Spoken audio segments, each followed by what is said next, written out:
Chère Anne-Sophie Pic, merci infiniment de prendre le temps de témoigner devant les invités de 60 000 rebonds. Seule femme, 3 étoiles Michelin en France, l'ensemble des établissements estampillés de votre marque cumule 10 étoiles Michelin, de Valence à Singapour, de Paris à Lausanne en passant par Megève. Pardonnez-moi ce poncif, mais vous êtes cuisinière, chef d'une entreprise qui emploie aujourd'hui 500 salariés, mère. Où trouvez-vous encore le temps, comme maintenant, de vous rendre disponible? Mais je me rends toujours disponible pour vous, Denis. Déjà, c'est un plaisir d'échanger avec vous. Merci. Et puis aussi, je crois que tous les moments opportuns pour s'ouvrir l'esprit, pour communiquer aussi sur l'évolution qu'on vit en tant que cette entreprise et la partager aux autres sont toujours des moments privilégiés. J'aime aussi qu'on me partage ses expériences. Donc pour toutes ces raisons, c'était un grand oui ce matin pour échanger. Merci. Votre succès, c'est aussi celui d'un couple que vous formez avec votre époux, David Sinapian. Peut-on résumer votre duo à la créatrice d'un côté et à l'entrepreneur de l'autre, ou est-ce que c'est plus complexe et plus hybride que ça? C'est un peu plus complexe que ça, même si on a nos domaines de prédilection, on va dire, qui sont bien établis dans l'entreprise. Nos collaborateurs disent toujours que l'entreprise est bicéphale. Et c'est vrai, la grande difficulté, c'est d'arriver à réunir ces deux pôles finalement qui sont complémentaires, mais qui par moments peuvent être aussi éloignés, alors en distance déjà, parce que les bureaux de mon mari sont un peu éloignés de la maison, enfin à 500 mètres, c'est pas très grave, c'est pas très loin. Mais voilà, donc c'est une agilité qu'il faut toujours mettre en éveil pour que toutes les informations circulent de façon continue, avec les prises de décision qui soient prises aussi en fonction. Mais on se connaît depuis tellement longtemps que finalement, on a chacun nos domaines et même si on croise de temps en temps nos points de vue, on se fait une confiance mutuelle infinie en fait, hein. Je le rappelle d'ailleurs, je crois que vous vous êtes rencontrés sur les bancs de l'ESG, de l'école de commerce que vous avez suivi tous les deux. Rayonner dans le monde entier à partir d'une petite commune comme Valence, à partir aussi de ce même établissement où votre père a bâti l'une des plus grandes tables, c'est quoi? Est-ce que c'est un défi permanent? Et dans votre création, que retrouve-t-on de cet enracinement et de cette fidélité à Valence? C'est une excellente question parce que c'est une question que je me suis posée à partir du moment où on a développé la maison. Quelle est la partie de Valence qu'on va, entre guillemets, exporter et quelle est la partie aussi qui va nous nourrir sur place, parce que finalement, je ne peux pas concevoir d'avoir des restaurants qui ne vivent pas avec le lieu et le terroir dans lequel ils sont inscrits. Donc, c'est vraiment aussi un équilibre, une harmonie que j'ai voulu mettre en place. Alors, quelle est la part de Valence? C'est la part de la création de l'identité de ma cuisine, ces combinaisons de saveurs, ces trames aromatiques qui sont assez précises et qui s'inspirent aussi du lieu où on exerce. Et puis aussi, c'est la transmission que je peux avoir aux équipes. L'identité PIC aussi, c'est une façon de voir la restauration et l'hôtellerie. C'est une famille, comme vous disiez. Donc, la grande difficulté est à la fois ce qui nous tient le plus à cœur, c'est de garder à l'esprit cet esprit de famille, c'est-à-dire cette forme de sincérité, qu'il n'y ait pas de duplication d'un restaurant, que ce ne soit pas un copier-coller de ce qu'on sache faire. Donc, et là, on touche au but, finalement, dans notre développement, cette vision-là des choses. Voilà, donc c'est… Ouais.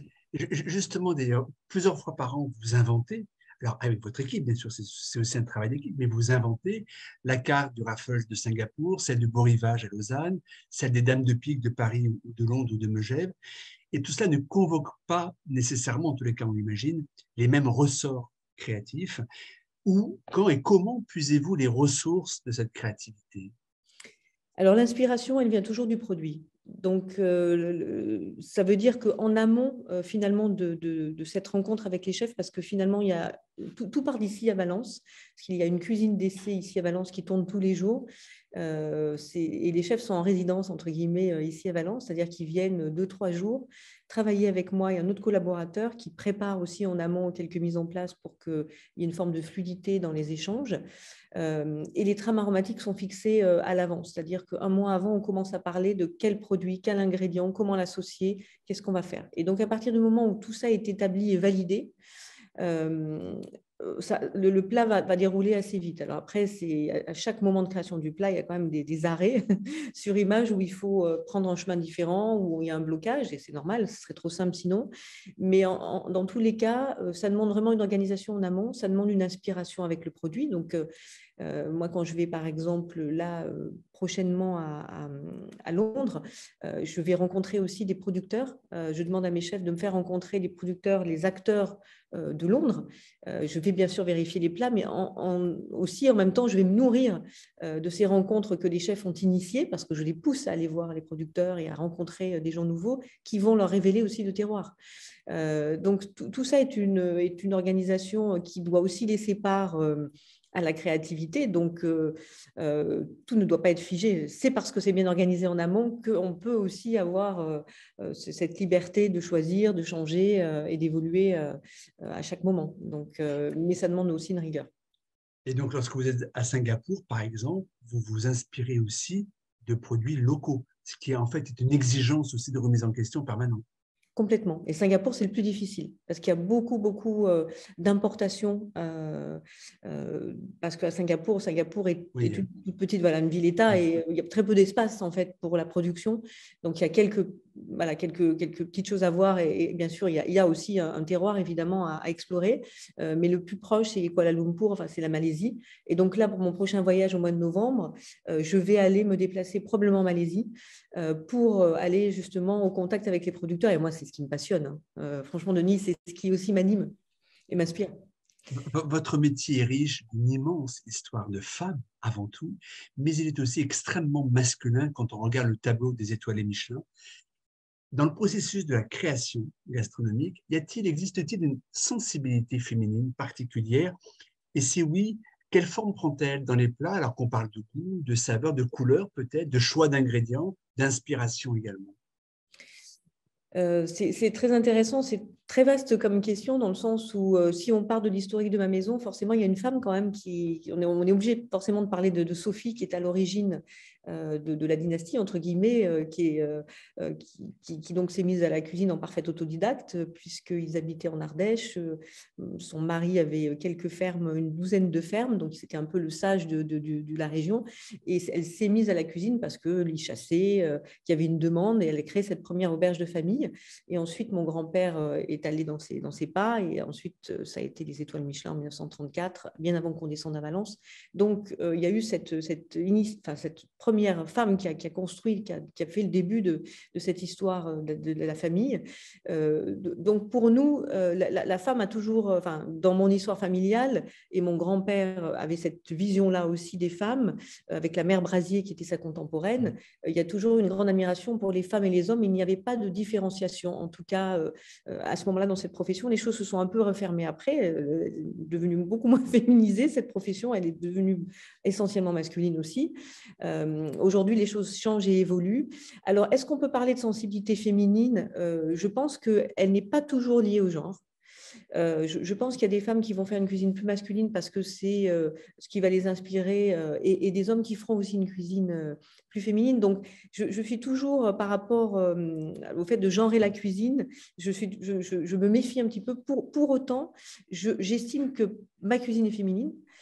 Parce que je ne mets aucun filtre entre ce que je suis et ce que je donne à voir et je cherche à pousser voilà, mes propres caractéristiques dans ma cuisine. Donc, bien sûr, il y a cette sensibilité qui s'exerce dans ma cuisine, mais ce n'est pas toujours le cas de tout le monde. Et il y a des hommes qui font une cuisine, je trouve, féminine et pour autant sont des hommes.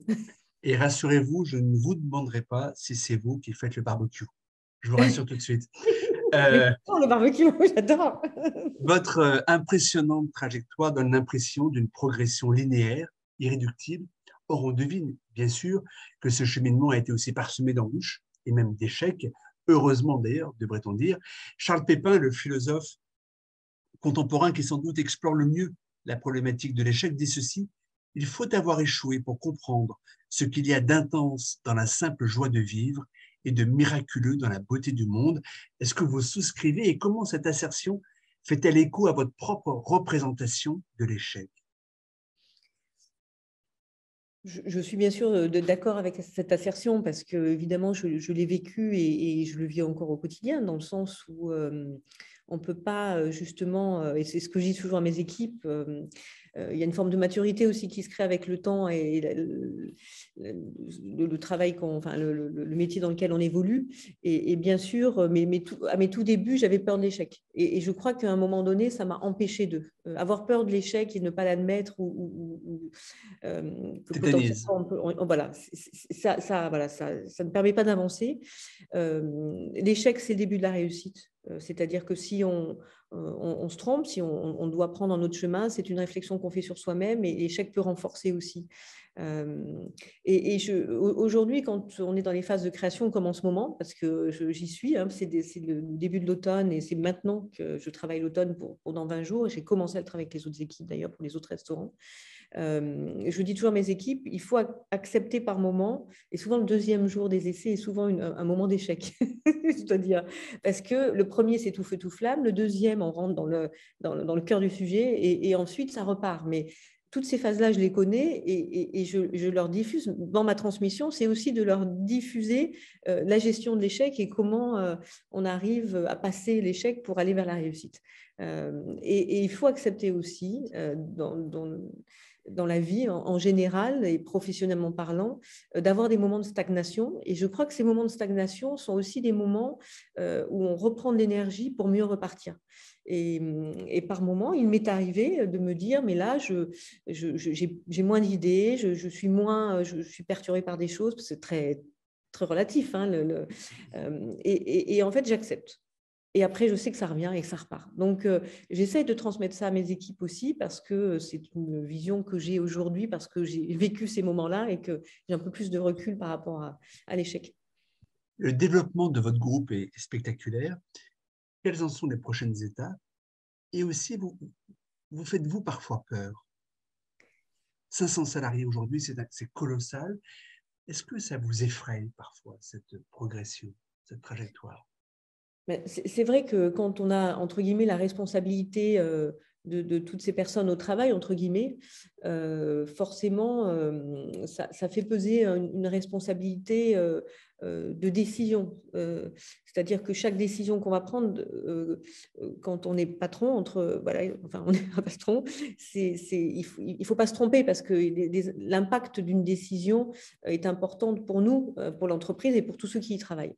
Donc forcément, il y a un poids par rapport à ça. Et c'est là où on est assez fort avec David, dans le sens où il prend les décisions très rapidement, David. Et moi, par contre, je prends une décision, je mesure tout, j'analyse tout. Je veux vraiment, le plat doit être le plus abouti possible. Et c'est ce qui fait qu'on est dans l'équilibre. Parce que, bien sûr, il faut aussi par moment prendre des décisions très rapidement et par moment aussi prendre du recul. Donc, on fait un bon binôme par rapport à ça. Mais oui, en fait, qu'est-ce qui peut faire peur? C'est ses propres limites et aussi les limites de son équipe. Et il faut être très conscient de ses propres limites, c'est-à-dire à partir de combien de restaurants on n'est plus dans la sincérité, on n'est plus dans le plaisir, on n'est plus… voilà. Et à partir de combien de restaurants les équipes ne peuvent plus assurer, à partir de quel développement on n'y arrive plus. Et ça, c'est quelque chose qu'on a en tête tous les jours. Et je tire le signal d'alarme, et David peut le tirer aussi. Mais en l'occurrence, ce qui est important, c'est de pouvoir, d'avoir la capacité d'adapter l'entreprise à chaque évolution qu'on décide et d'être très conscient de ça et de ne pas tirer sur la corde, quoi, en fait, de ne pas mettre dans la douleur, dans la difficulté les équipes. Et ça, c'est aussi un recul qu'on a par rapport aux choses qu'on n'a peut-être pas quand on a 25 ou 30 ans, mais qu'on a avec le temps. Et on est très, très attentif, on prend des décisions pour ça d'ailleurs, parce qu'on a pris la décision à partir du début octobre de fermer le dimanche, lundi un restaurant de Valence. C'est une forme de décision qui permet de donner du souffle aux équipes, d'être sûr qu'ils sont bien dans le travail, parce que en fait, on ne peut rien faire sans les équipes, on ne peut rien faire tout seul. Donc, c'est nos propres capacités, mais c'est aussi et surtout les limites que les équipes peuvent avoir ou nous faire ressentir. Pour conclure, j'aimerais qu'on parle non pas de demain, mais d'après-demain. Alors, vous êtes jeune, mais peut-être déjà réfléchissez-vous à plus tard, lorsque votre fils décidera, il est peut-être déjà même en âge de décider de sa voie professionnelle. Son destin pourrait-il s'inscrire, souhaitez-vous qu'il s'inscrive ou redoutez-vous qu'il s'inscrive au sein de la Maison Pic? En fait, les deux, parce que bien sûr, au fond de moi, j'ai tellement envie que cette histoire continue, mais pas au détriment du bonheur de mon fils. C'est-à-dire que si j'incarne la dernière génération, j'incarne la dernière génération et ce sera pas douloureux dans le sens où ce qui importe le plus pour moi, c'est que mon fils soit heureux. Donc voilà, donc je suis partagée entre ces deux choses et le fait qu'il se sente dans l'obligation de continuer. Donc c'est quelque chose que je répète régulièrement en lui disant pas d'obligation du tout. C'est toi, c'est tes envies, c'est ce que tu as envie de faire. Voilà, alors force est de constater quand même qu'il est comme un poisson dans l'eau quand il est au restaurant. Alors il va plutôt sur la brasserie aujourd'hui, sur le bistrot, que vraiment entrer dans l'univers du restaurant gastronomique qui lui fait un peu plus peur, ce qui est normal. Mais en tout cas, il est dans une forme. C'est là où je me rends compte en fond de la balle ce que ça veut dire, et c'est très bien. Mais malgré tout, et pour autant, il aura toujours le choix. C'est un pic et un synapis en même temps. C'est Exactement, ça? exactement. Et souvent, il dit, je suis partagé entre vous. Voilà. Est-ce que je suis du côté de papa? Est-ce que je suis du côté de maman? Bon. Et évidemment, pour moi, c'est important qu'il apprenne la cuisine, mais après, c'est lui qui décidera. Merci infiniment, Anne-Sophie Pic, et bonne Merci. continuation. Merci. Merci pour ces questions. Merci. Bon,